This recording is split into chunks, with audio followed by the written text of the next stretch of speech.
இது இதோட்டு எங்கள் வயிறு மண்ணாடா, நாங்களாம் மண்ணா ஓட்டிக்கிட்டு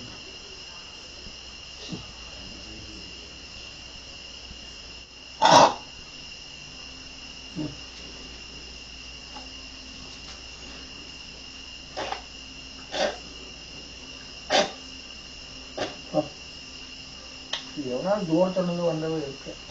ஆமாம் சார். போர்டெல்லாம் வித்தாச்சுடப்பா. சரி. சதீஷ் எனக்கு சைக்கிள் எடுத்து விட்டு வண்டி ரவுண்ட் அடித்தோம். சரி. மறுபடியோட நேராக வந்துட்டு போர்டு கீழே செவுத்துல காய்ச்சி விட்டு. சரி. போர்டு அந்த பின்னாடி ஒன்று குடும்பம்லாம் இருக்குல்ல. ஆமாம் சார். செவுத்துல சார். சரி. சரி வண்டி வந்தாச்சு, இருந்தாலும் அம்மனி வீட்டுக்காரன்னு கொடுத்தாங்களா உங்களுக்காக முடியும். அதை விடிய விடிய குர்ரா அப்படின்னு நான் சொல்லுவேன். மண் ஓட்டி இருக்கிறாங்க. ஆனால்